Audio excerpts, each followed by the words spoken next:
So we'll go ahead and get started with our last panel today. Our last panel is on the costs and benefits of anonymizing technologies. So this panel really is to discuss one of the greatest challenges that law enforcement faces in actually investigating and prosecuting these crimes, which is that we have to find the human being that's actually doing all this violent and abusive conduct online. And as Mike Levy stated earlier, the truth is that anonymity and perceived anonymity facilitates criminal activity.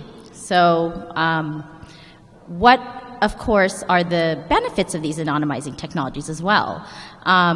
We see the harms from the law enforcement angle, but of course there's benefits in protecting our online identities, and particularly for activists and journalists in repressive regimes. These technologies can be life-saving for them. So these technologies, different anonymizing technologies, can come in many different forms and various implementations. Today we're going to focus specifically on Tor hidden services. And I was going to give an overview of the technology as a base point for us to start with, but we have Roger Dingledine here from the Tor project, who I thought was going to be much more adept at doing that. So with that, let me do a brief introduction of our panelists, and then I'll turn it over to them. So next to me, we have Roger Dingledine. He's the president and co-founder of the Tor project, and he's a leading researcher in anonymizing communications. He has authored and co-authored over 24 peer-reviewed research papers on anonymous communications and privacy tools. Roger graduated from MIT and holds a master's degree in electrical engineering and computer science, as well as undergraduate degrees in computer science and mathematics. Next to him, we have Susan Hennessey. She is a fellow in national security and governance studies at the Brookings Institute, and also is managing editor of the Lawfare blog. Prior to joining Brookings, Susan was an attorney at the National Security Agency, where she advised on information assurance and cybersecurity. Susan received her JD from Harvard Law School and a BA from the University of California, Los Angeles. Finally, at the end, we have Keith Becker. He's a deputy chief with within the Department of Justice's Child Exploitation and Obscenity section, where he's worked since 2010. So we've talked a lot here today about violent and abusive conduct that has transpired with adult victims, and also child victims have also been discussed to some extent. At the Department of Justice, we actually have expertise with the Child Exploitation section, which has prosecutors that specialize in victims against children, and crimes against child victims. So they have special expertise in working with juvenile victims, but also in understanding the behavior of the offenders that target juvenile victims. And Keith is one of the foremost experts within the department on how these offenders operate within Tor hidden services. So with that, I'm going to first turn it over to Roger to start with a little overview of the technology we're discussing today. Great. Thank you. Can everybody hear me? Is the microphone working? Perfect. Okay, so I'm going to tell you a couple of different things about Tor, and then we can fill in the gaps as we go through the panel. So Tor is a nonprofit 501c3. We write software, we work on research and advocacy, but it's mostly about writing software. We have been funded by a bunch of different groups. We've been funded by the U.S. Department of Defense. We've been funded by the National Science Foundation to do research. We've been funded by the U.S. State Department to actually educate people about how to be safe around the world. We've been funded by the Swedish equivalent of USAID. We've been funded by the Ford Foundation and the Knight Foundation. So there's and EFF and a bunch of different groups. So there's a variety of different organizations who care about what Tor works on, ranging from governments to nonprofits around the world. So Tor is software. Tor is mainly the simple way that you use it is the Tor browser. You install the Tor browser, and the goal is that you can get to websites or other services on the internet more safely. And there are two pieces to what I mean by safely.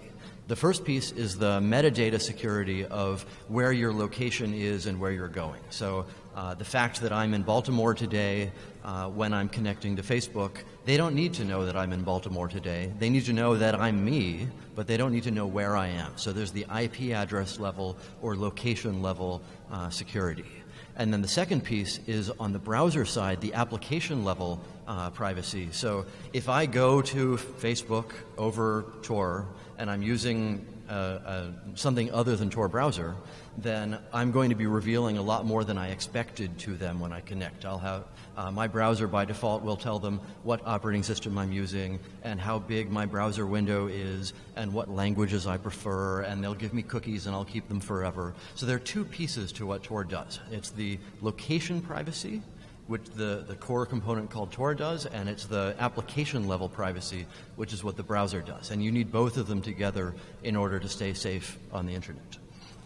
So another interesting part of Tor is the variety of users that we have. We've got some number of millions of users. It's a privacy tool, and we've been working hard not to instrument it to the level of knowing solid answers on usage. But it's somewhere between 2 million and 20 million people use Tor every day. So it's a pretty pervasive thing at this point. And one of the really important pieces of Tor is the diversity of types of users. You can't have a cancer survivor's anonymity system, because then the fact that you installed it and that you use it means that people know why you installed it. So you need to have the Egyptian activists and the ordinary people and the victims and the government agents and all of these groups in the same system blending together, because that diversity is part of what makes the safety in the system. Another fun example, I was doing a talk to the Dutch cybercrime police long ago, and I learned that they had their own anonymity system that they had built for the Dutch police. And that's really interesting, because you're anonymous, except everybody who pops out of this system is a Dutch cybercrime person. So as soon as you recognize that one of the people using this IP address is a Dutch cybercrime guy, then all the other traffic that comes out of that system, you've learned more than you should. So you can't have a system just for one category of person. You need to have this diversity. So how does Tor differ from simple proxies or something like that? The simple answer is distributed trust or decentralization. You can't have one single proxy in the middle that everybody sends their traffic through, because that single proxy is a centralized point of failure where maybe they can watch things. Long ago, I was talking to the CTO of Anonymizer.com, and they said, well, we never answer subpoenas. If we ever answered a subpoena, nobody would trust us ever again. And then I was talking to the Department of Justice, CSIPs, back in like 2007, and one of them raised their hand and said, why can't you be like Anonymizer? It's great, it's easy. We send them a subpoena, they send us an answer, it's easy. Why can't you be like that? And there's certainly a contradiction there. And I don't want to pick on Anonymizer. The problem is not that Anonymizer might be lying to you about their business model. The problem is the centralization. The problem is privacy by promise. We could look at all of your traffic, but we promise we don't. Okay, actually we do look at all your traffic, but I promise I won't write it down. Okay, actually we do log everything, but I promise I won't tell other people. All of these promises are bad news for security. I want a system where it's not centralized, and that means that there is no single point that gets to learn both who you are and what you're doing on the system. So it doesn't come down to trusting them. It's privacy by design. It's distributed trust so that there's no single point that can fail. Okay, another interesting part of Tor, the Tor network that you use to get this security is built up of thousands of relays operated by volunteers all around the world. So it's not a centralized thing where we run the network. We write the software, and then privacy advocates or companies or other groups all around the world operate the network, and that's how you get this distributed trust property. And the whole network right now is pushing something like 100 gigabits per second of traffic. I was talking to the guy who runs the Princeton network, and Princeton pushes around 1 gigabit per second of traffic. So think of the Tor network as 100 Princetons in terms of traffic. Another interesting point, transparency for Tor is key. I'm on a panel with 2 Harvard people. Awesome. I have not yet recently talked to the Harvard person about how much traffic Harvard pushes. We should talk about that one afterwards. So another interesting thing to think about from Tor's perspective is transparency is really important for us. So first of all, we give you the source code so you can look at it, but it's also we tell you what we thought we built. Here are the specifications that say this is what we attempted to build. And then we have design documents that say this is why we built it that way and this is what we're trying to protect against. And all of that needs to be published and reviewed and peer-reviewed and considered and updated and so on. And on top of that, we as people go places and say, hi, let me teach you about Tor, I'm a human being, let's talk about this. And the goal of that is to build the trust as the community, because you can't have a privacy system where there's no transparency. And this is a really interesting, it starts off as a contradiction. You say, oh, haha, those privacy people, they're talking about transparency, haha. The answer to the contradiction is privacy is about choice. And we choose to be transparent in order to build the trust around the community, around the software, in order to build things that are actually safe. Okay, so that was the first half. The second half, that was what Tor is in general. One of the features that Tor has that we're going to be talking about in this panel is called hidden services, or what we call now onion services. The idea for Tor onion services, you take that normal circuit that you build through the Tor network that gets you the privacy properties, and you glue two of them together. And that means that I can talk into the Tor network, and somebody else can talk into the Tor network, and now we can talk to each other over Tor in a way that both sides can retain their security. And one of the cool things you can do from that is you can run a website in a way that the website gets some security properties also. So you've got built-in encryption, you've got built-in end-to-end authentication so that I really do know who I'm talking to on the other side. One of the really important things that has made groups like Facebook embrace Tor onion services is that you're reducing the vulnerability surface area, so there's no reason to set up a big server on the internet and have everybody attack it. There's only one way into the server, and that's through the encrypted, authenticated channel, so that you know all the traffic that's coming in is supposed to be coming in. There's no notion of distributed denial of service attacks where you send packets and stuff like that. Tor blocks all of that. And then another interesting feature from Onion services is the mobility side, where the Tor Onion addresses, it's basically, for the techies in the audience, it basically replaces the domain name system, the DNS system. So Tor Onion addresses, you get the end-to-end encryption and authentication, and the addresses can be anywhere in the world, and nobody has to care whether they move. So Facebook can pick up their Onion server and move it to another place, and the users never have to care that that happened. There's no infrastructure to update. So as a last thing to think about before we get on to beginning the panel, we Tor tried to do a measurement a while ago about what fraction of the Tor network has to do with Onion services in terms of total traffic. Because a while ago there was some researcher who did some studies and said, I found that 80% of Tor is bad, and then some DOJ person picked that up and said, I hear that all the people who use Tor are terrible people. So then we were thinking, let's get some actual data here, because if we've got a DOJ person saying 80% bad, and we say no, that's not going to be a good argument. So then we decided, let's actually instrument the Tor network and try to figure out what fraction of traffic has to do with this Onion service stuff at all, because most people just use Tor to get to Facebook or Twitter or stuff like that. And the answer is about 3%.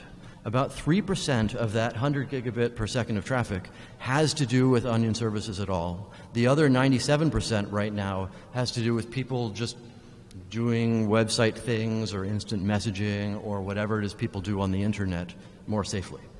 So another piece of that, there are some other companies out there who are trying to study the dark web. I have to wave my hands when I say dark web. And they're trying to figure out how many websites there are available, and the current answer is about 7,000 websites on the dark web. So that's not zero, it's not nothing. But also if you go out and you find people with pictures of icebergs who say there are 99 other internets out there that you can't get to except through Tor, and this little internet up here is the tip of the iceberg, and there's this whole like dark thing underneath and you should be scared, try to figure out what their business model is. Because approximately speaking, 7,000 websites, it's not zero, but it's not 100 billion other websites out there. This is a tiny thing. It's early in its development. But I'm going to pause there and let the other speakers go, and then I'll try to pick up from there. Okay, great. And I think as we go through the panel, we'll start getting a better, more descriptive idea of how some of these security features do actually work in application, and how they affect the cost and benefit analysis. So I'm going to turn to Susan now to kind of set up the framework for how we can have a policy debate about this issue. Right, so Anitha has asked me to give sort of a general overview of the contours of the legal public policy debate, so I'll try my best to be sort of neutral about that, and then get into some of my personal views on the right answers to these various questions as we start to discuss the panel. But hopefully I'm being sort of fair about representing what are the questions that are emerging in the legal and policy space right now as related to Tor hidden services.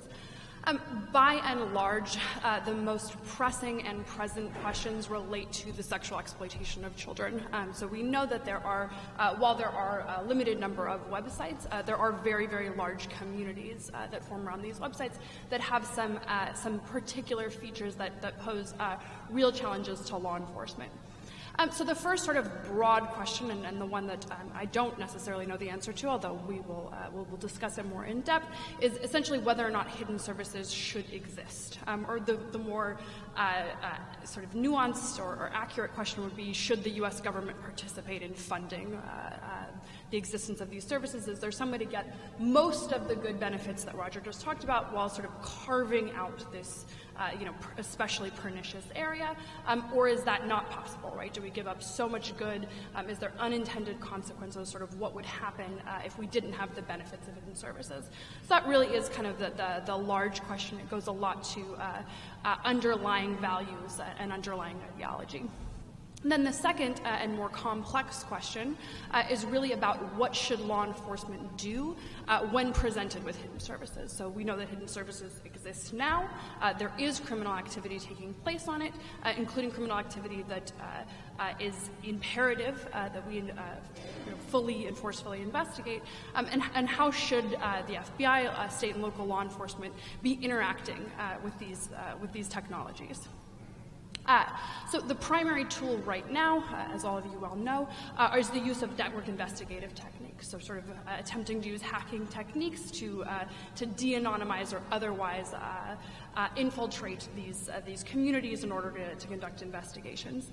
So unsurprisingly, the government's use of NITs have come under criticism, particularly from the civil liberties and privacy communities. So the recent Rule 41 debate over procedural venue rules became a little bit of a proxy for some of those larger questions about what exactly law enforcement should be doing in this space. One big question is whether or not the particular warrants, especially warrants that allow for searching a large amount of computers, right, so potentially 100,000 computers or more, whether or not it's possible for those warrants to satisfy the constitutional requirements of particularity and probable cause. So there's a broader legal policy debate about that. There's also a debate that's ongoing in courts across the country right now related to that question. Then there's a sort of a separate debate about what are the prudential limitations that we might want to put on law enforcement's use of these technologies. What are the rules? What are the rules of the road?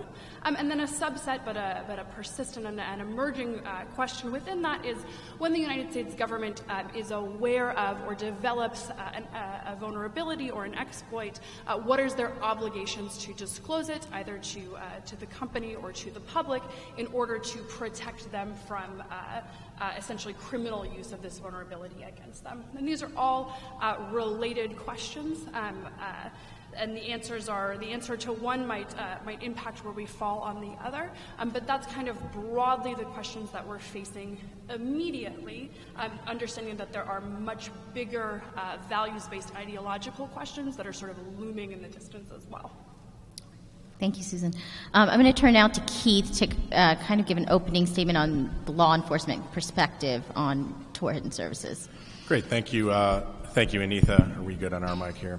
So I want to talk about our view and perspective from a law enforcement and prosecution side of the criminal problem that we see on Tor Hidden Services. That is colored, obviously, by my individual perspective as someone who is a child pornography and child exploitation prosecutor, but I'll touch on some of the other crime areas as well. But what we see in this world are organized criminal communities of like-minded offenders coming together to share videos and images of sexual abuse of the youngest children that we face, who encourage each other to engage in continued sexual abuse and the new production of additional images and videos of child pornography, who teach each other within these communities how to groom children for abuse, and how to avoid detection by others in their communities and by law enforcement, both how to perpetrate abuse on kids without being caught, and then how to create images and disseminate them in a way that will maintain their anonymity and keep us, the law enforcement, from catching them. These communities are massive. Tens of thousands, if not hundreds of thousands of users that exist within these online communities. I can tell you there's one operating today that has over 400,000 user accounts. They're global. There's obviously no borders to the internet and no difference among these sorts of communities. They allow these offenders to come together, share contraband, share their abuse of children without any sorts of national borders whatsoever. They serve to normalize the sexual abuse of our youngest children by breaking down those geographic barriers as well as the normal barriers that we see in society to this sort of antisocial conduct. And they give, ultimately, these users a platform to be able to meet in the real world as well, to come together to abuse kids. And I've seen innumerable examples of that sort of behavior. Now, I want to say, certainly, the Tor network and hidden services is far from the only way that child exploitation imagery is distributed via the internet. Child pornography and child exploitation images are distributed and trafficked through peer-to-peer computer networks and file-sharing networks, through torrents, through social media, through email, and through all of the other sorts of internet technologies that exist.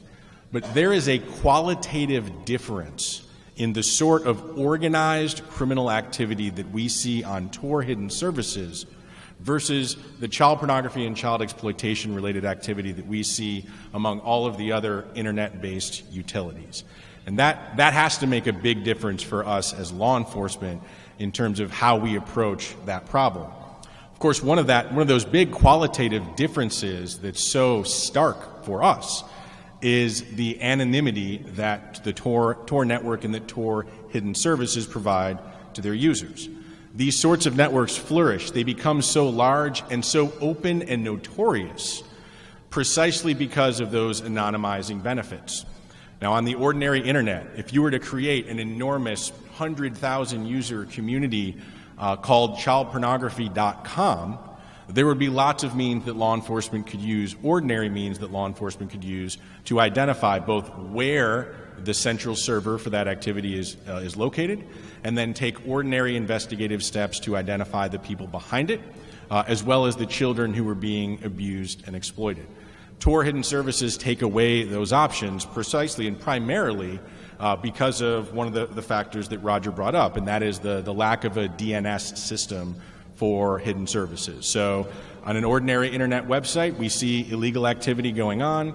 We have the ability to determine where, through our directory system, who's hosting that server. We can address legal process to those entities. We can further our investigation and ultimately identify the perpetrators. Those sorts of capabilities, we don't have those sorts of capabilities when we are investigating Tor hidden services. I certainly don't want to suggest that the criminal problem of Tor hidden services is at all limited to child sexual exploitation.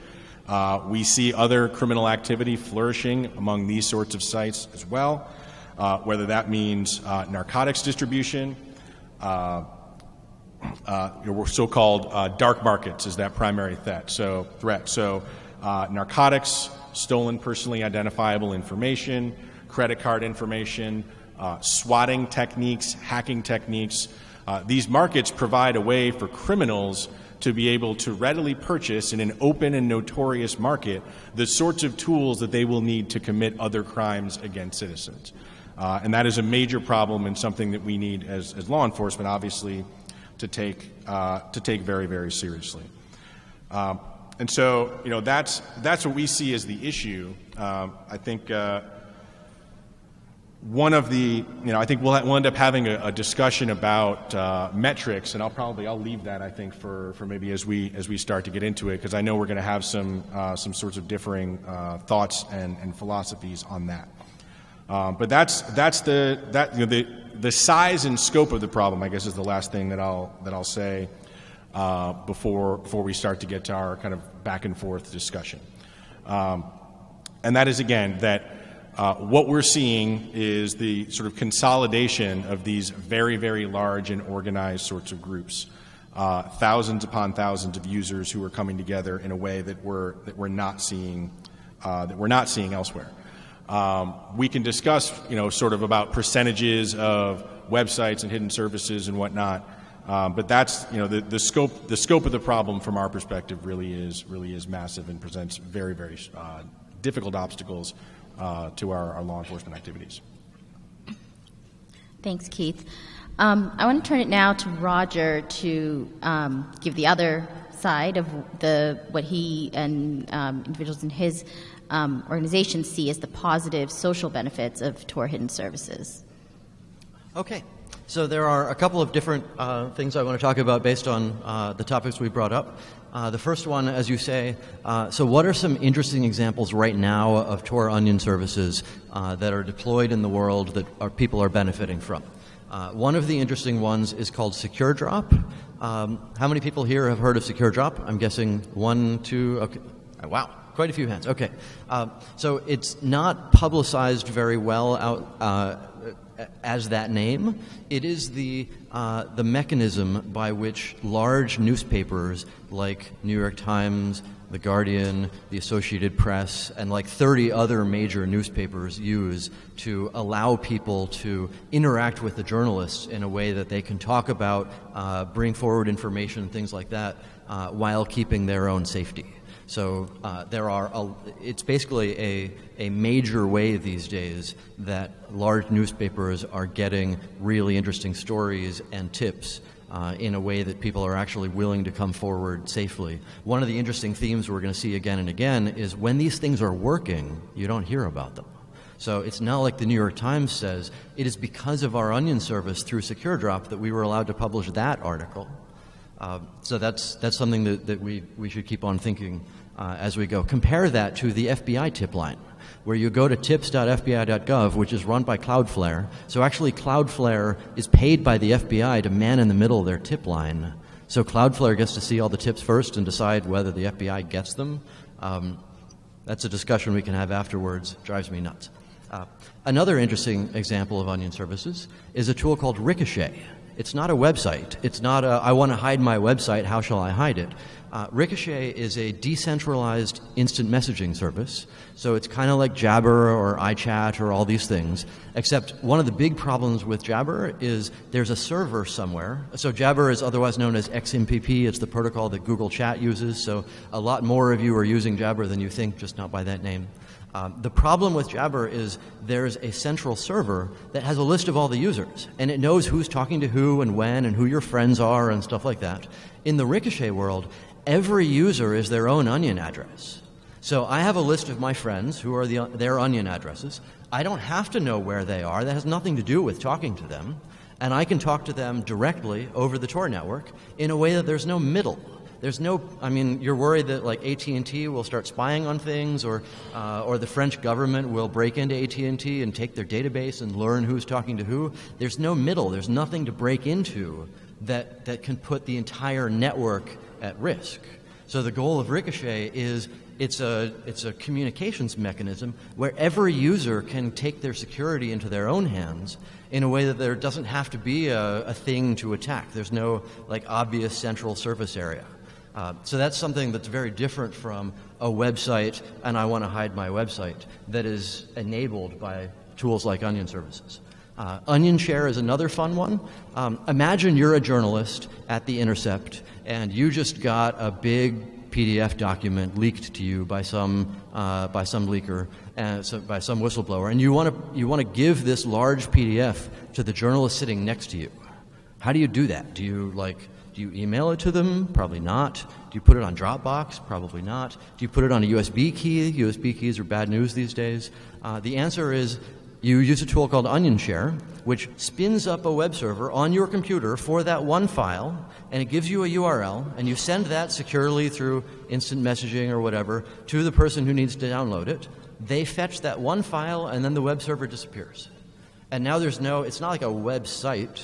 It's a way of communicating things safely where you get end-to-end encryption and end-to-end authentication, and you know that only that other person ever got the file that you wanted them to get, and then it's gone. There's no infrastructure left over. It's something anybody can do from their computer to any other computer. So that's so another interesting Onion service. What would you think is the largest website, the biggest website on the dark web right now? The answer is Facebook. Facebook has set up an Onion service, and the goal of their Onion service is to give their users a choice about what sort of security they get. It's the same website. It's a website called Facebook. You can get to that website over HTTP, and you don't get very good security. You can get to that website over HTTPS, and you get pretty good security. Or you can get to that website over their Onion address, and you get even stronger security.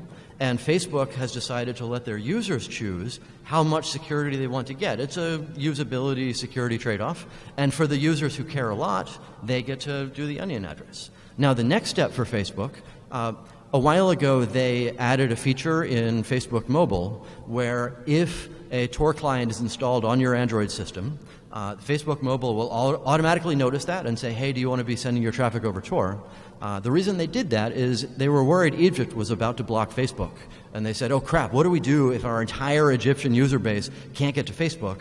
Let's make use of this circumvention tool that makes things easy. If they happen to have Tor installed, then they can just switch right over. And word of mouth will spread, letting people know how to do that. And if Facebook Mobile just changes the address inside Facebook Mobile from facebook.com to their Onion address, then suddenly a whole heck of a lot of people will be using Onion services and they won't even know the difference. You get potentially better performance because of reasons that I'll talk about later.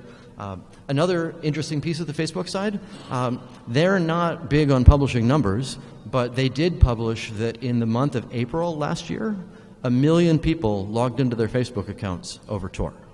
So, I mean, 1 million, I don't know how to count, that's kind of a big number. But let's say they have 1 billion users, that's 0.1% of Facebook's user base use Tor over the course of that month. That's a huge fraction. That's a huge level of adoption. And again, it goes back to if you don't hear about it and it's working because security is working, then you don't have to think about it. You only hear about it in the bad cases or when something fails, things like that.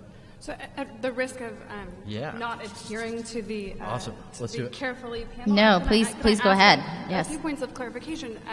And Nick Weaver is in the audience who has graciously walked me through every part of Tor 100 million times, and he might throw something at me for asking these questions that evince some degree of lack of technical knowledge. Whenever we talk about things like Onion services for Facebook or Secure Drop, is that distinct from the kinds of hidden services that we're thinking about in relation to, for example, large child pornography communities? So my limited knowledge, but my sort of understanding is that those are not hidden in the same sense that they're sort of located one node in. And so is it possible to sort of to sever some of the actual examples that you're giving right now, so Secure Drop and Facebook, in a way that those might be able to be preserved while still eliminating the kinds of hidden services that provide the greatest challenge or sort of the worst communities? That's a complicated question, but the answer is not easily. The secure drop. So one of the features that the secure drop people want is they don't want people to be able to attack the secure drop service in order to compromise users and learn who's submitting things and stuff like that. So they want to limit the surface area of ways that you can reach the secure drop service. And the way that they do that is by not telling people where it is right now. And that, I mean, we call that privacy, we'll call that security, maybe we'll call that anonymity, but it's a built-in feature that they make use of. Let's look at this a different way. One of the reasons why Tor tries to provide really good privacy by default, so for example, it makes sense to log into Facebook over Tor. Many people do it, very reasonable. You're still telling Facebook who you are, but you're not telling them where you are, and people watching Facebook don't get to learn where you are. So there are different levels of privacy against different levels of attackers. And Tor, by default, doesn't provide that information, and it lets you choose whether to provide it to the person you're talking to. So if I don't want to tell Facebook who I am, or I want to make a fake account or something like that, or I want to make an account under my real name in Egypt, this is all a choice that I can make. Tor should give you a secure tool by default, and then you can decide whether to identify yourself. Similarly, on the Onion service side, we should give you the security properties by default, and then you can choose whether to say, hi, I'm the New Yorker, but you can still say, hi, I'm the New Yorker, and this is my current, and my server is in New Jersey in this data center, please don't break in. So the goal of Tor is to give you the security by default, and then you get to decide how much you want to describe about yourself. So one of the reasons I ask is because I think so much of these conversations end up being very binary, right? We can have all of this or we can have all of that. And so I do think that one of sort of the paths forward and then the most fruitful paths are going to be identifying potential areas for compromise, areas in which law enforcement can potentially develop workarounds, and we might have to give up some genuine security features or privacy features that allow for different forms of security. So I was just going to try to frame the discussion a little bit because Susan very helpfully articulated kind of two questions here. Should Tor hidden services exist? And if they do exist, what should that existence look like? Turning to the first question, I think there's some different metrics we can use to analyze cost versus benefits, including the types of harm, the scope of that harm, what alternative places exist for the people seeking benefits, and also with the absence of this particular technology, Tor hidden services, what would be the effect on the overall harm? So, like Keith said, child exploitation harm exists outside of Tor hidden services as well. The absence of Tor hidden services, what would the landscape look like? I think we've done a pretty good job of describing the types of harm, which we can continue to go into a little bit, but maybe trying to dive into kind of the scope of the harm. And I know Roger referenced the 80% number study that showed 80% of traffic to Tor hidden services was to criminal sites. So yeah, I can pick up there, and just to that I think this 80% figure is something that requires a level of precision of language, and to defend the DOJ official who made those statements. So the study that we're referencing looked at requests for pages of Tor hidden services on Tor, and made a judgment that 80% of those page requests were going to child pornography or child exploitation related or categorized sites. And so I think that is a useful metric from our perspective to try to make the determination of, all right, on balance would, and to make the policy question, and I normally would stay out of that, and to the extent I comment on policy questions, it's my personal opinion, of whether Tor hidden services should exist or not. There's a lot of metrics that we could use for that, right? It could be, hey, can we figure out how many hidden services there are? And then try to take a look at, all right, how many bad ones are there, and let's do that math. I actually don't think that's a productive metric because, frankly, in our experience, the vast majority of hidden services are likely just to be some one-page website that someone stands up in order to test whether or not they can make a hidden service. And so then adding up the total number and dividing by the bad ones doesn't really tell us all that much. about what is the brunt of the activity going on these hidden services.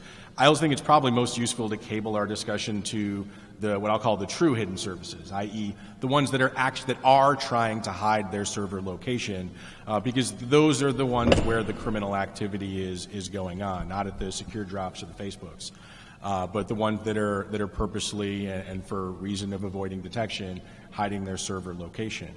I think in our experience, where the figures that I've seen in studies and publicly reported supports the sort of conclusion that we see, and that is the majority of hidden service activity is criminal, and the majority of criminal hidden service activity is child exploitation related. And I think, I know Roger will point to some studies that come to alternate conclusions. I sort of look forward to kind of talking about those metrics. But I think the most useful one is going to be, what are the ones that are really heavily used and trafficked, and what is the activity that we're seeing there, and how does that inform our discussion?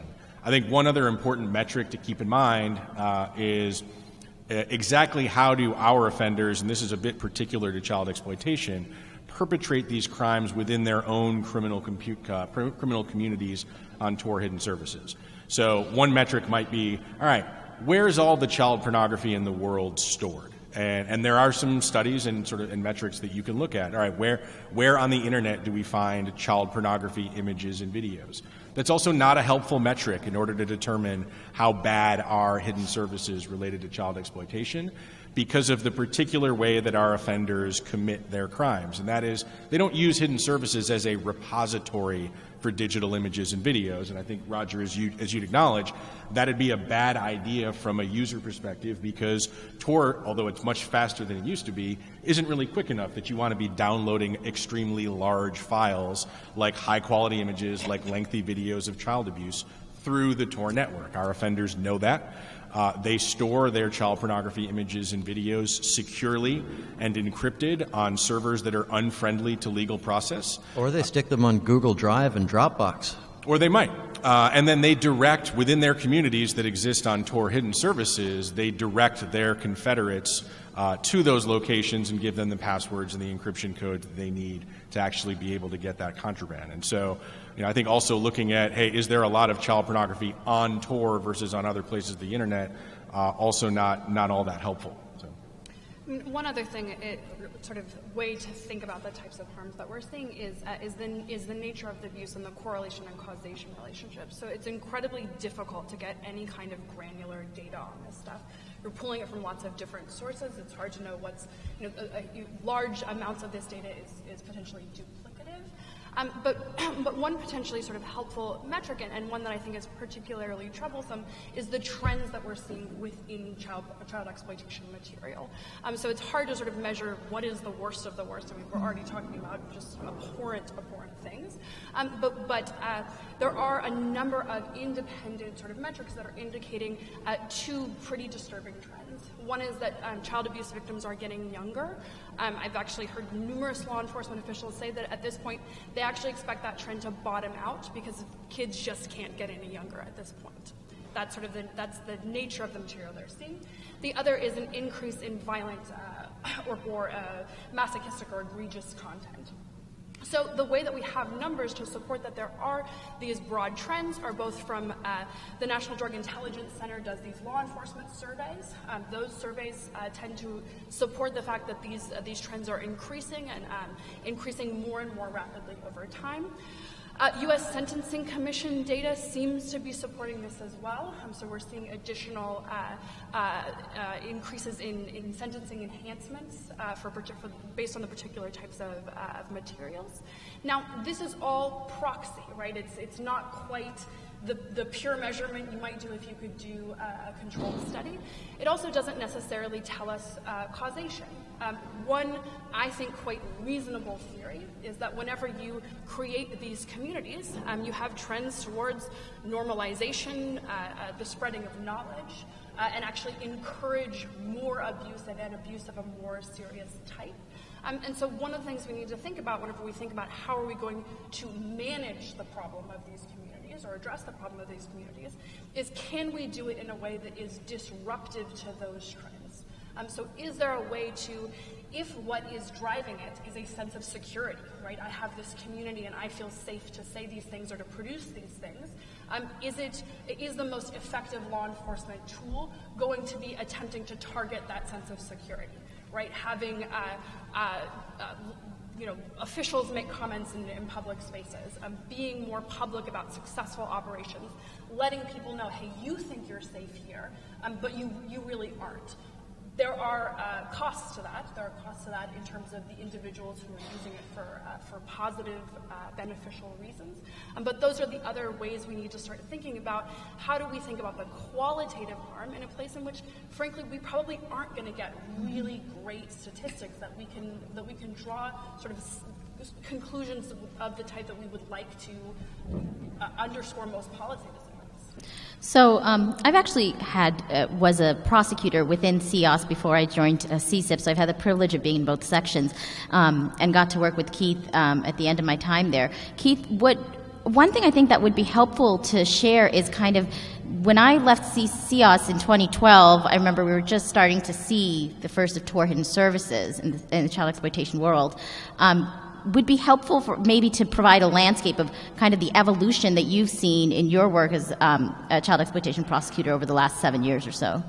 Sure, I think perhaps the most discreet and helpful, I think, observation to this discussion that we're having is probably going to be that these communities, these organized criminal child exploitation communities, used to operate on what I'll call the ordinary internet or the open internet, on websites that have DNS records and entries. And they were, at a point in maybe 2011, on a case that actually an investigation that Anitha and I both worked and prosecuted, one of those communities, we called it enormous, and it had 500 users who were around the world, and we prosecuted nearly 100 of them globally. And so it's not, the hidden services didn't create the structure at all. The structure existed, before the advent of hidden services, before their adoption. But I can tell you right now, those communities do not exist on the ordinary open internet. And for obvious reasons. It's because the criminals who are engaged in these activities know our playbook. They're aware of the vulnerabilities of engaging these activities on the open net, and that we can use legal process in order to identify them and bring them to justice. And so they've moved to a vastly more secure sort of environment within the hidden service community. And we watched that happen from that 2010 to 2011 through 2012 and now time frame.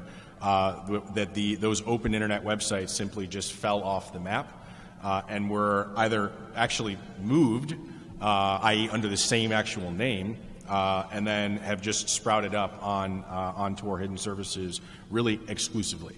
Now, that's not to say there aren't conspiratorial, both child exploitation offenders and other narcotics offenders who use open internet applications to perpetrate their crimes. Absolutely. But these sorts of organized communities that normalize this behavior among themselves, that encourage abuse of younger and younger kids, that are able to act in an anonymous and therefore very unabashed sort of way regarding their illicit desires to abuse and hurt kids. We don't see it in that open internet forum anymore. That's been a real evolution of their offender behavior. So let me try to tie my two answers together. The first answer is child exploitation people are bad for Tor. They're bad in general. It's bad that these people exist in the world, and it's terrible that these communities exist. But they're also bad for Tor because, here we are having to have this discussion about child exploitation and security tools. It sure would be nice to not have that be the framing all the time. So I certainly don't want to say, yay, free speech, no matter what it is. So that ties into responding to Susan's side. Coming up with ways of disrupting these communities would be awesome. And that's a lot of what law enforcement works on. They come up with ways to disrupt the communities.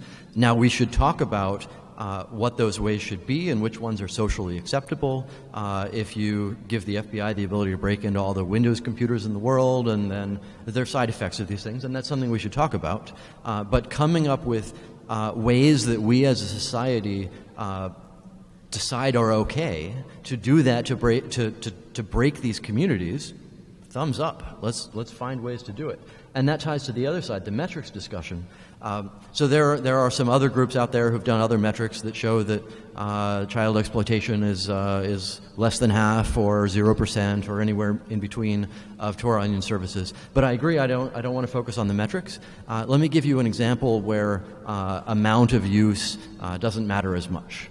So I have a friend in a country in the Middle East who was running a major dissident website in the Middle East. And I don't want to provide too many details because I think there's a video going on. But they were getting attacked by the cyber army of their country. And they were having the website knocked over. People broke into the website and defaced it and wrote like the so-and-so cyber army was here. And then the editors, the bloggers on the website were being tracked down and killed. And that was bad news for these people trying to talk about what's going on in their part of the world. And the solution that they finally hit upon that actually worked for them was you have a public version of the website, which is just a static website. There's no interaction with it. You don't edit. That's not where the comments happen. And then you have an onion version of the website, which is the one the bloggers use, and they each have their own different onion address. And using the built-in authorization function, unless you have the onion address and the key, you can't even get to the WordPress server that they were using, so you can't break into it from that point.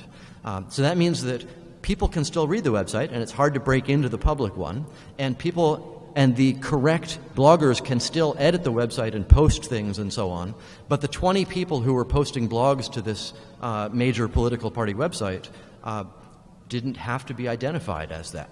And the server doesn't have to know where they are, and they don't have to know where the server is. And when one of them disappears and he's in a basement having his fingernails torn off or something terrible, they disable his authorization, and that's it. There's nothing that person knows that can allow his attackers to leverage that to attack the website. And in that case, that was 20 users. So the reason why I'm telling that story is because if we're talking about metrics as total amount of use or total fraction or total anything, 20 users is going to be 0, and we're going to miss a bunch of really important, interesting use cases like that. So, Roger, I want to. Go ahead. So I want to kind of jump off of something that you said, because it's funny. I had in my notes as one of the questions that I've wanted to ask you for a while, actually, which I think you've just answered yes, which is whether you see the criminality on Tor hidden services that exist as a destabilizing influence on the network as a whole. And I think your answer to that is yes. It's destabilizing on the internet as a whole. Fair enough. Tor, but on Tor, I guess on Tor particularly, right? Because obviously it's my baby. Yes, I care more about Tor. But the Understood. fact that these criminal organizations, and I mean, there are major criminal organizations in Russia and around the world who have moved into the internet. That's not what this panel is about. This panel is about onion services. But yeah, bad, especially organized bad people.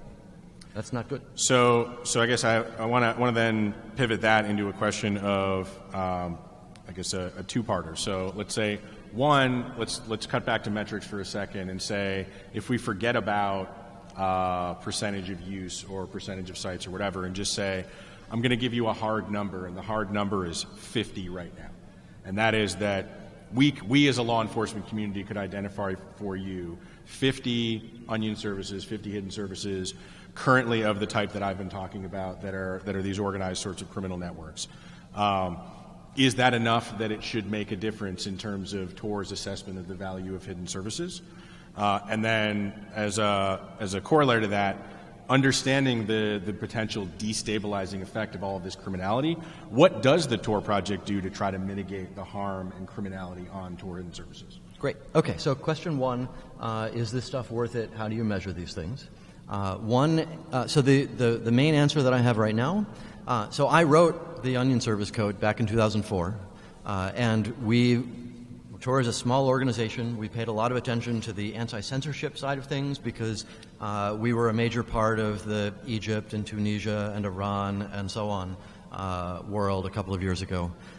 And we haven't been paying we had not been paying as much attention to the onion service stuff back then. So it's basically a toy that I wrote in 2004 as an example of what you could do once you built a system like Tor.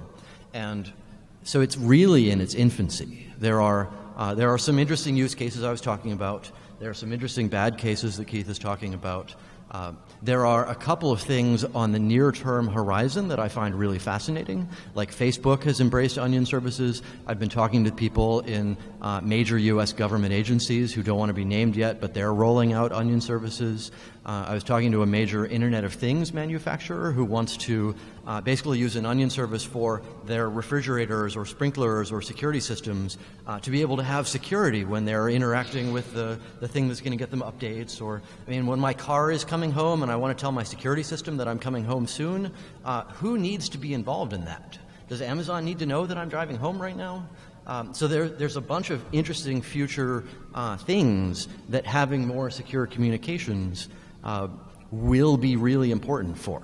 So I think the main answer to your first question is we are still really early in the variety of things that secure communications on the internet, secure, authenticated, encrypted communications on the internet can be useful for, and destroying all of that future innovation because, I mean, bad people, the first 100 VCRs that were sold, how many of them were used for bad things? So we're still very early in the whole technology innovation cycle. And do we want to turn that off just because we're scared of encryption? What was your second question? So the second question is I guess, understanding the destabilizing influence that this criminality has on the network. What does the Tor project do to mitigate that sort of harm and criminality? Great. So yeah, the simple answer for that is we try to teach people how Tor works. A lot of what I've been doing over the past couple of years is going to law enforcement groups and saying, let me explain what Tor is and what Tor isn't. There are a bunch of, so I've got a bunch of different notes here. One of the sections is vulnerabilities in Tor, and I'll go through that in 15 seconds. There are 4 categories of ways that Tor fails. One of them is OPSEC failures. We were hearing earlier from law enforcement people who say, I pretend to be the 13-year-old girl and I try really hard and then I bust them. Every time I do a talk for the FBI, somebody comes up to me afterwards and says, I was trying to track down this bad person and they were using Tor and it was really frustrating, but I kept watching and eventually they screwed up and then I busted them. Every time I do a talk, somebody has that story for me. So OPSEC is a real thing. It's the way police do their job. It's not magically impossible just because we have a layer of security in there. Another problem that happens is metadata fingerprinting. Basically, Tor browser tries to make you look like all the other Tor browser users, but we're not perfect. A third problem is browser vulnerabilities and browser exploits, which is going to tie into Susan's government hacking discussion. And then a fourth problem is potentially traffic analysis that maybe large intelligence agencies can do if they can watch a lot of the internet. So the first step is the education side, where I've talked to DOJ, I've talked to FBI, I've talked to the Dutch cybercrime people, the Belgian cybercrime people, and basically talking about what this is and getting a bunch of these hard questions raised seems like a really good first step. At the same time, we were part of the MEMEX project that Jarbo was running, where we were teaching the Thorn people and the NCMEC people and Keith and other groups about Tor and trying to participate in that so that people understand how the technology works. The goal here is, it sort of ties back to the transparency side, but the goal here is not to be like, I built a security tool, you can't learn about it. The goal is everybody needs to understand how to be safer on the internet, and the more we can discuss these things and learn about them, the more we as a society can make an informed decision about what we want. So, this is actually a sort of a good segue to a sort of a policy question we wanted to address, and that's that whenever we get into the conversation about sort of lawful hacking. And so I've had a lot of conversations like this, where you're sitting down next to someone who's really reasonable. They're like, okay, lawful hacking, training the government, this is how, exploiting existing vulnerabilities rather than introducing new ones. This is great. We're going to be really collaborative, and that feels really optimistic. And then the next conversation you have with a different group of people is an immediate policy pivot and shift and sort of against lawful hacking and lawful hacking as civil rights abuse, lawful hacking as itself a form of security vulnerability, a desire to push the government to disclose the vulnerabilities, to limit the use of the tools. So this is one area in which I do think that the department potentially can be a very big part of where these policies move. And that's one in pushing the envelope in litigation strategies. And doing it in a way that is more frank about it being strategic. I think that there is a little bit of a lingering perception in the public that, this is, it's somehow opportunistic or cynical, right? Of course you're bringing in the child pornography case. Of course Apple v. FBI is a terrorism case. That this is an attempt to exploit the emotions of the public or exploit the emotions of the judiciary, as opposed to, no, this is where the most serious offenses are occurring. And so this is the area, and this is where the unanswered questions are. And so the ability to really be quite aggressive about attempting to get answers to the questions about what are the legal limits of how law enforcement can act in this space, and also to potentially change the way we think about having the conversation. So Ron Wyden's bill that he introduced in order to prevent the Rule 41 changes was called the Stop Mass Hacking Act. And this got a lot of play. Mass hacking seemed like this really scary, bad thing. Who wants the government to mass hack? I think a different way to think about that is, look, if we're going to have widespread encryption of all sorts of different forms, including ones that we aren't discussing here, that means that there's going to be fewer opportunities for law enforcement to make a difference, fewer operational security gaps. Fewer sort of moments in which we can actually make a difference here. So we should want law enforcement to be able to capitalize on that in a way that you can get the most people, right? That's one way that we can start to have the trade-offs here, in which we actually can allow for these technologies to proliferate and potentially unimpeded, while also reaching an acceptable level of essentially law enforcement achieving the mission that the American people have asked them to do. And so I do think that there is an opportunity to have a slightly different conversation, a little bit of a more frank conversation that owns those equities instead of sort of always being on the back foot. The big challenge that I see with the government hacking world is right now the FBI is trying to be really secret about what it's doing, and this approach of secrecy prevents us as a society from having a conversation about whether the benefits are worthwhile. So one big example, imagine a world where the FBI gets an exploit in Windows and they use it for something that they think is important enough. Maybe they talk to a judge and maybe the judge understands, but they don't talk to anybody else. And then they screw up, and actually their exploit gets learned by the Iranians or the Russians or the Israelis or something like that. And then suddenly we have a huge outbreak of ransomware that uses that same attack to harm millions of people. Imagine that future world. We're in that world right now. It happened. The CIA had a big pile of 0 days, and then they lost them to the Russians, and now the ghost whatever they are people are showing up publishing 0 days. The whole Stuxnet thing was like an accident where the 0 day got reused on other people after that. So I don't want to say that governments should never break into people's computers, but I want to say that we as a society need to have an informed conversation about where the balances should be, where the trade-offs should be, where the limits should be, and that informed conversation is going to be really tricky when the NSA steps in and says, well, actually this is military technology and we need to have secrecy because we're attacking Russia. And even if we, the U.S., make a good decision, is Russia going to decide to do what we think is right? So this goes back to Marianne's discussion in the last panel about the pollution from factories and so on. What are the externalities from people deciding to make these choices on their own? That's where everything gets exciting.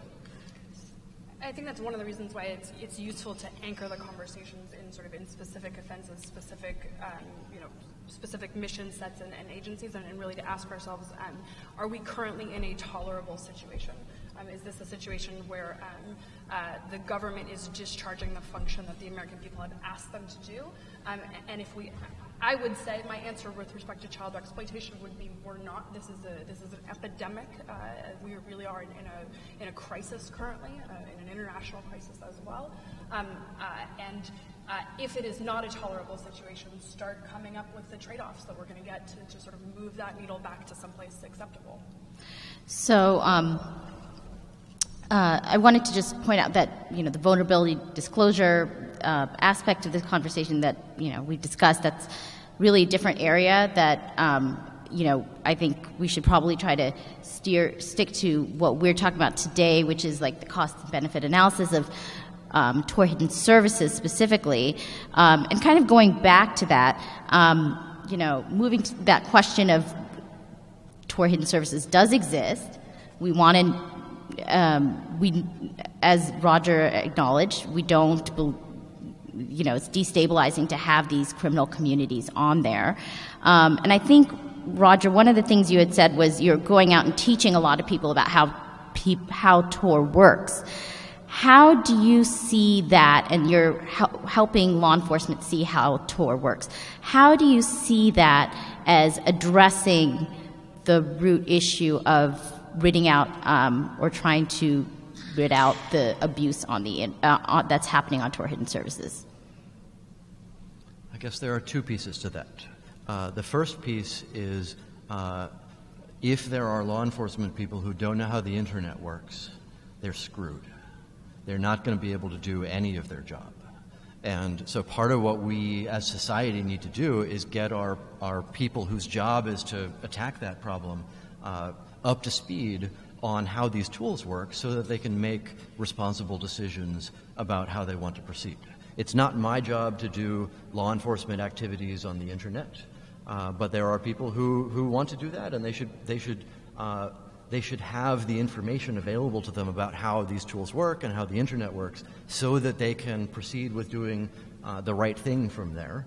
I mean, the goal of Tor is to be transparent and tell everybody how everything works, so it's not like I'm going to them and saying, here is the way that you attack these people.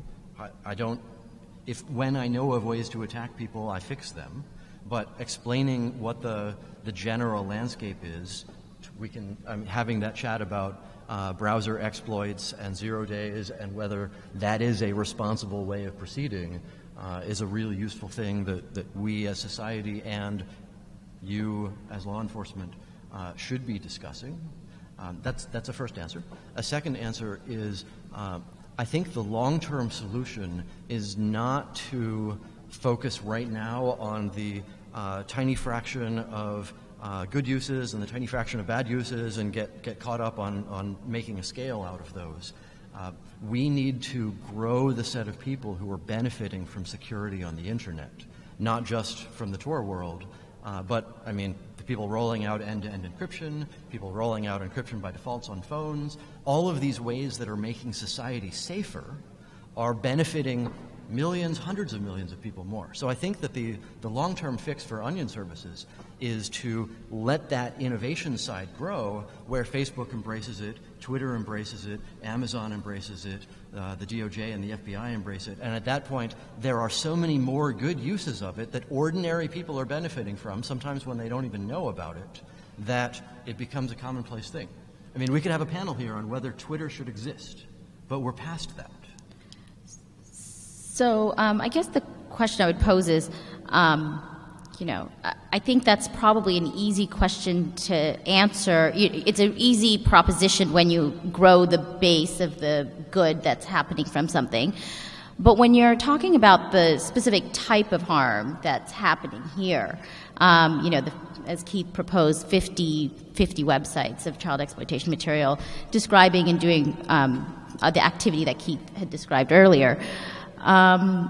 You know, those are the type of harm. I think is something I wonder if you can address the type of harm, because that type of harm is, you know, children getting sexually abused and that being encouraged over these websites and the children getting younger and younger. That type of harm is not going away when you grow the user base.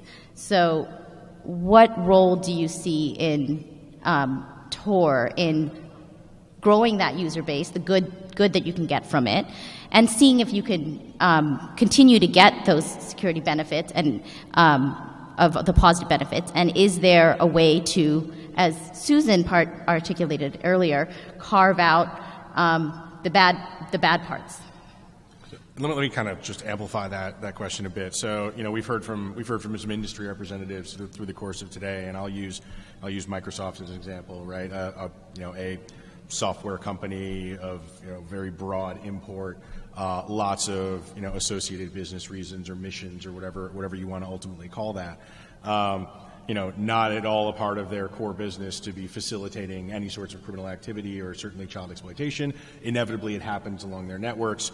They're a provider who's bound by certain laws that requires them to, for example, report apparent child pornography, which we've done by statute. Not something that we can use to regulate Tor hidden services per se, because they're not entities that are necessarily standing them up. But Microsoft makes a decision to create I'll call it a product, although it's not really, to create a piece of software called PhotoDNA that ends up being profoundly useful in the, at least, mitigation and discovery of child sexual abuse imagery across websites and other sorts of web platforms. And so I guess, I understand you're saying that, well, we educate people about the network, and that will facilitate law enforcement doing its job. And there's a degree to which I think I agree with that. I think that's true. And obviously, the transparency of Tor, the fact that it's open source, will allow law enforcement to study that and do what it could possibly do within the bounds of the law, and obviously with the lawful process to investigate users. But it sort of stops short because I think, if ultimately the goal is both transparency and allowing sort of societally informed decisions, as I think you used earlier, it stops too short, I think, to say, and that's all that we're going to do. Because ultimately, the technology here is preventing society from making the informed decision that it might choose to make, particularly on behalf of the children who were victimized through this organized activity and trafficking, and that is these particular sites shouldn't be there. And normally we'd make that decision through a criminal legal process, and we're prevented from doing so. One of the other ways that's proposed, and frequently in Europe, but sometimes also proposed here, would be blocking. And so, that's prevented from a degree because of the way that the Tor protocols work, at least from an external perspective. But my question to you then is, all right, if we look at affirmative steps that the Tor network might be able to take rather than just education, if the Internet Watch Foundation or the National Center for Missing and Exploited Children, some other entity, were to make reports to the Tor network saying, listen, there are these 10 hidden service URLs that are currently facilitating federal crimes against children. Remove them from Tor's directory servers. Disable Tor's directory servers so that users cannot be directed to these sites. What can or would Tor do? So let me rephrase that a little bit as, hey, wouldn't it be nice to have a backdoor in Tor? But that's not a back door, right? That's a front door in Tor, a side door, a door. And at that point, the question is... It's really a roadblock. The question is, who should get to use that? If the Internet Watch Foundation, if we all agree that they're perfect, that's a good start. And then, like, the Australian government has their own one, and the French government has their own one, and the Brazilian government has their own one. At what point are we the ones who should be making that choice of which groups we should listen to? Another way of asking that is so the law people are all about metaphors and analogies. Is Tor like Facebook in that it's a platform that we might, or is Tor like a telephone network? Is Tor like the AT&T telephone network where you'd be saying, hey, can you turn off people's phone numbers, or can you prevent certain people from calling certain people, or can you prevent phone conversations about the following topics from happening? Or is Tor like a phone manufacturer? Because remember, we don't operate the Tor network. So a while ago, the FBI did say, hey, could you, block the following addresses? And I said, so the way that would work is we'd make a list of addresses and we'd make it available to relay operators, and the ones who want to block them would block them. And then they're like, okay, you're right, that's not going to work. So this same decentralization that prevents bad people from attacking us and attacking good people is the strength. That is the feature of the network. So let me try to winnow that. Is that, and again, I understand there's a debate to be had about whether, sort of a blocking approach is right and appropriate and who the decision maker would be. I think we can all agree the decision maker wouldn't be the Tor network.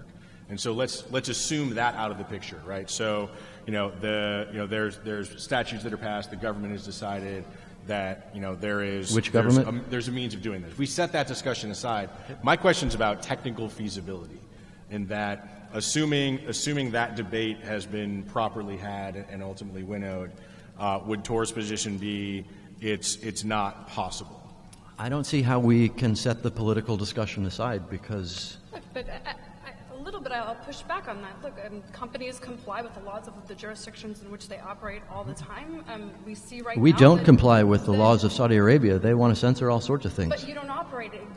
Then presumably you aren't subject to compulsory process within that jurisdiction. And so right now, Facebook and Microsoft and all kinds of other countries that operate, cross-border multinational companies, essentially, find ways to mediate this exact question. Sometimes they're asked to answer those questions too much, sometimes not enough, and in some cases they elect to not participate in a particular jurisdiction because of the laws. Now that is probably not an issue for Tor, because you are able to operate, even in areas in which it's criminal. So this idea that, well, if we do it for you, we have to do it for everyone, that strikes me as a little bit of a straw man, or sort of a... I think it's a really important point. I don't know that I see it as a practical roadblock. If this approach is something that could be effective, even on a relatively small scale, knowing that we have a limited number of sites but with a very large amount of users, and there's a desire to preserve the ability to offer these services, right? Not have more onerous restrictions. Because if things get bad enough, I think that's ultimately where the legislative direction might end up going. Certainly. Is this a useful way? The first 5 versions of the technical solution would fail, would not work. They would be things like, you give me a list of addresses, and somehow magically we would convince everybody to censor those addresses, and then people would switch to other addresses. So it sounds like the answer is that it's not technically feasible. Nobody knows how to do it. It's a complicated discussion. I don't want to say that nothing can possibly be done in this direction, but I don't see how we get past the political discussion. So it's hard for me to predict what the technical discussion would look like once we've magically resolved the impossible political discussion. As one interesting example, Australia worked hard on coming up with its website censorship list, and a dentist ended up on that website censorship list. And the dentist was like, wait, why am I here? And the answer was somebody broke into his website and put malware on it.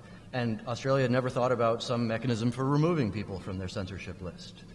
And this is a recurring theme over and over, where once you have a censorship mechanism, it gets overused, misused, reused. This is a really important policy point, which is going to need to be resolved in order to think about the technical side, which is also going to be really hard.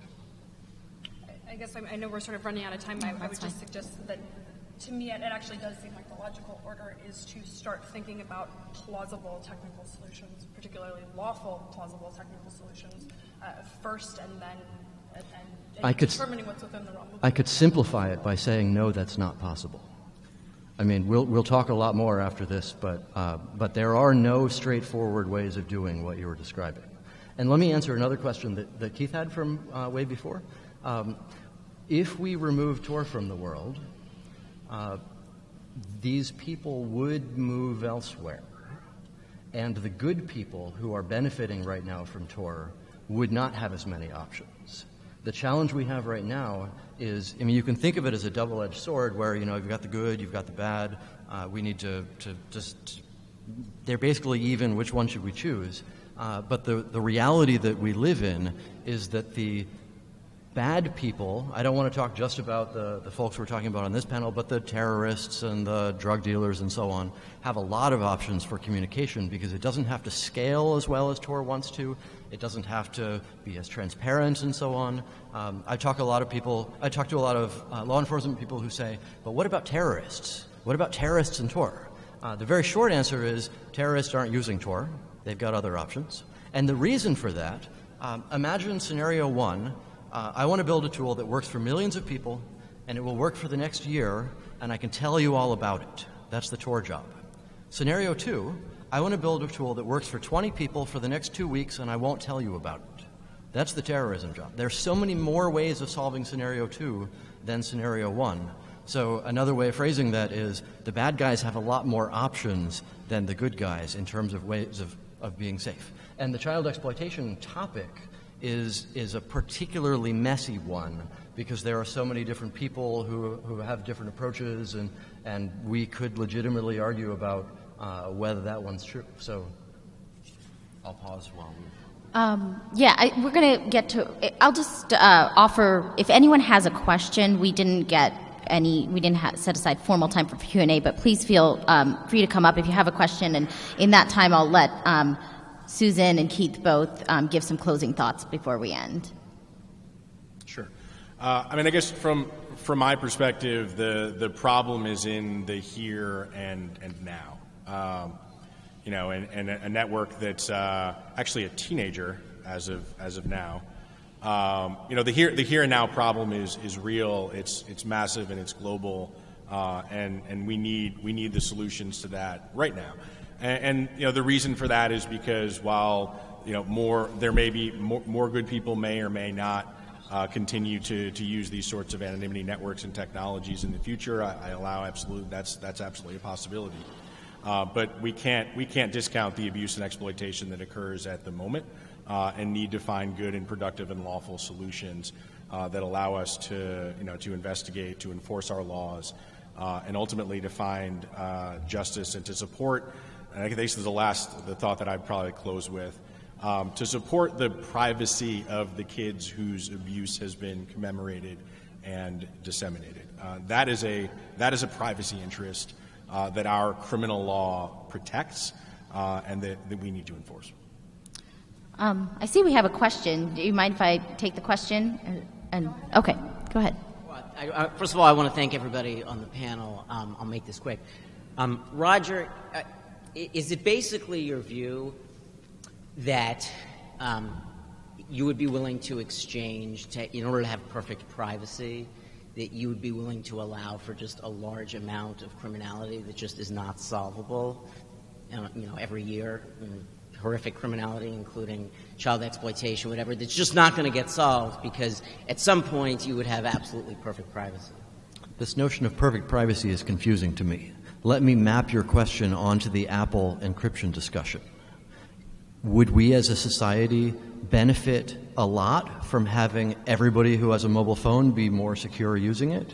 And the trade-off is that somebody who did something bad and the FBI wants to break in can't break in that way. They have to break in some other way. That sounds like a good trade-off to me. Thank you. Yeah, so Susan and Roger, if you have any closing thoughts as well. I'll keep mine very brief, and that's that people don't want to have this conversation.